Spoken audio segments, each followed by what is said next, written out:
Hello दोस्तों, स्वागत है आप सभी लोगों का हमारे YouTube चैनल स्टडी समागम पर। साथियों, आज के इस वीडियो में हम चर्चा करने वाले हैं शर्मा जी की नई योजनाओं के विषय में तथा नए ऐलानों के बारे में। इसके अलावा किसान कर्ज माफी को लेकर भारतीय किसान महासभा का क्या निर्णय निकल के सामने आया है, उसके विषय में भी चर्चा करेंगे।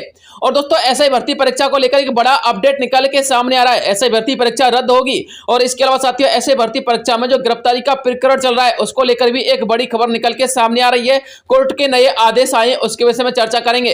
राजस्थान में किस प्रकार से गरीबी मिटेगी, राजस्थान को 0 से लेकर नंबर 1 किस प्रकार से राज्य बनाया जाएगा, नई योजना इसमें संचालित होने वाली है। राजस्थान में खुशी की लहर दौड़ पड़ी है हमारे भजनलाल शर्मा जी के एक बयान से। साथियों, भजनलाल शर्मा जी ने अपने नए अभिभाषण में कौन कौन सी बातों के विषय में, कौन कौन से नए मुद्दे तथा नई योजनाओं के विषय में जानकारी दी है, वो भी मैं आपको बताने वाला हूं। इसके अलावा वृद्धा पेंशन को लेकर, सम्मान निधि राशि को लेकर, जो आपकी सम्मान निधि की पहली किस्त आएगी उसको लेकर क्या अपडेट आ रही है वो भी देखिएगा। साथियों, वीडियो में अंत तक जरूर बने रहना, वीडियो का एक एक स्टेप आपको समझना है। तो चलिए दोस्तों, वीडियो को शुरू करते हैं और सबसे पहले किसान कर्ज माफी तथा किसान आंदोलन को लेकर एक महत्वपूर्ण जो अपडेट आ रही है उसके बारे में जान लेते हैं।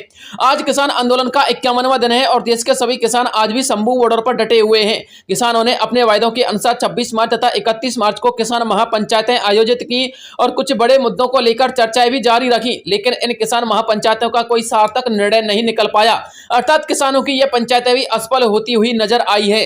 किसान आंदोलन के नेता सरवन सिंह पंडेर ने सोशल मीडिया के सामने हरियाणा के भगवंत मान सरकार के अत्याचारों का जिक्र किया है। उन्होंने किसानों के द्वारा आंदोलन में लेकर जाने वाले ट्रैक्टरों की दशा दिखाते हुए कहा है कि भगवंत मान सरकार की पुलिस ने किसानों के साथ अत्याचार करने में कोई कसर नहीं छोड़ी है। उन्होंने किसानों के सभी वाहनों को तहस नहस करने का प्रयास किया है और ज्यादातर किसानों के ट्रैक्टरों को सर्वाधिक नुकसान पहुंचाया गया है। साथियों, मैं आपको कुछ फुटेज दिखा रहा हूं, आप लोग देख लीजिएगा। यहाँ पर किसानों के जो ट्रैक्टर हैं उनकी बैटरियों को निकाल लिया गया है। इसके अलावा साथियों, किसानों के ट्रैक्टरों के पिछले पहियों को भी तोड़ फोड़ दिया गया है, उनके टायरों को भी निकाल दिया गया है।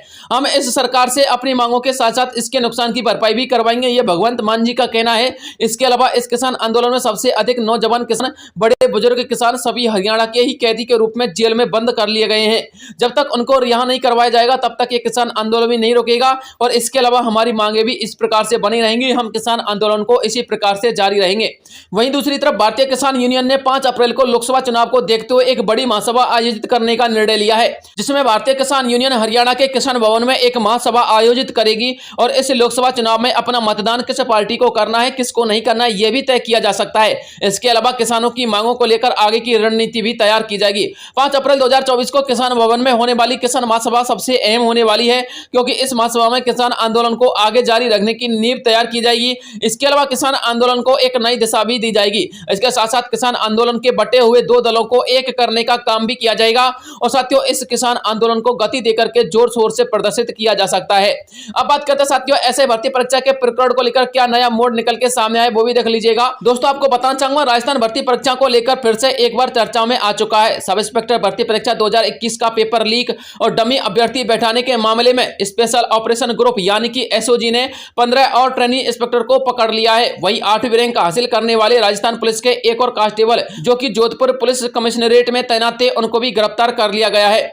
इसके पहले 14 ट्रेनी सब इंस्पेक्टर इस पूरे मामले में गिरफ्तार हो चुके हैं। पूरे मामले में अब तक कुल मिलाकर 34 लोगों की गिरफ्तारी हो चुकी है, जिसमें इस परीक्षा को टॉप करने वाला trainee sub inspector Naresh Kumar भी शामिल है। आरपीएससी के द्वारा आयोजित सब इंस्पेक्टर परीक्षा में 80% तक अंक लाने वाले सब इंस्पेक्टर एसओजी के द्वारा ली गई परीक्षा में फेल हो गए थे। जानकारी के लिए आपको बता दें, 3 मार्च को भी पकड़े गए 11 एसआई ट्रेनी अभ्यर्थियों को सेंट्रल जेल से कोर्ट में पेश किया जा चुका है और उन्हें 10 दिन की रिमांड मांगने की अपील की गई है। 11 एसआई ट्रेनी अभ्यर्थियों से 10 दिन की इस रिमांड में विभिन्न प्रकार के सवाल उनसे पूछे जाएंगे, जिनके आधार पर इस जांच पड़ताल को आगे बढ़ाया जाएगा। इसके अलावा जिन अभ्यर्थियों को कोर्ट में पेश किया गया था उन्हें दूसरे दरवाजे से पेश किया गया है, ताकि पिछली बार की तरह इन अभ्यर्थियों पर युवा बेरोजगारों का आक्रमण तथा जानलेवा हमला जैसी घटनाएं साबित ना हो। एसओजी ने अपने खुलासे में कहा है कि अब तक 34 लोगों को गिरफ्तार किया जा चुका है और साथियों 11 जो लोग हैं वो 3 मार्च के ऑलरेडी गिरफ्तार हो चुके हैं, यानी कि कुल मिलाकर लगभग 45 से लेकर 50 कैंडिडेट को अब तक गिरफ्तार किया जा चुका है। लेकिन अब उम्मीद लगाई जा रही है कि कुछ ही दिनों के अंतर्गत यह संख्या 100 के पार पहुंच सकती है। इसके अलावा इस भर्ती परीक्षा के रद्द होने को लेकर भी उन्होंने कहा है कि हमारे हाथ में कुछ नहीं है, यह राज्य सरकार तथा कोर्ट के निर्देशों के अनुसार ही मान्य किया जाएगा। लेकिन संभावना है कि इस भर्ती परीक्षा को रद्द करके फिर से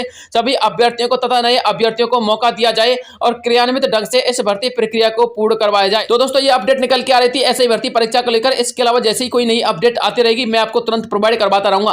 अब बात करते हैं शर्मा जी की नई योजना के विषय में तथा नई घोषणाओं के बारे में। उन्होंने क्या अपने अभिभाषण में प्रस्तुत किया वो भी देख लीजिएगा।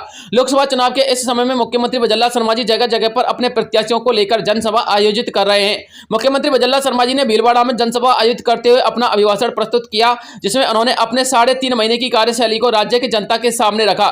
शर्मा जी ने राज्य की जनता को कहा कि हमने 3.5 महीने में जितना काम करके दिखाया है उतना काम पिछली सरकार ने 5 साल में नहीं किया होगा। इसके अलावा ये तो अभी शुरुआत है, अभी हमारे पास पूरे 5 साल का वक्त पड़ा हुआ है। इस 5 साल के वक्त में हम इस राज्य को जीरो से उठाकर नंबर 1 बनाने की श्रेणी तक लेकर जाएंगे और देश के सभी राज्यों की तुलना में राजस्थान राज्य में गरीबी का आंकड़ा सबसे कम करने की विभिन्न योजना का संचालन करेंगे। इसके अलावा उन्होंने कहा कि मैंने पिछले 3.5 महीनों में राज्य की सभी लोगों के लिए बहुत कुछ उपहार दिए हैं, लेकिन उन्हें जानने की आवश्यकता है, जैसे कि वृद्धा पेंशन में वृद्धि की गई है, किसान कर्ज माफी को लेकर विभिन्न प्रकार की योजनाएं बनाई जा रही हैं, पीएम किसान सम्मान निधि योजना की राशि को 6,000 से 8,000 बढ़ाया गया है, मातृबंधन योजना में 5,000 स्थान पर 6,000 रुपए की राशि बढ़ाई गई है, घरेलू बिजली बिल में छूट देकर सभी उपभोक्ताओं के लिए राहत दी गई है और फसल की एमएसपी का मूल्य 2,250 रुपए से 2,400 रुपए कर दिया गया है।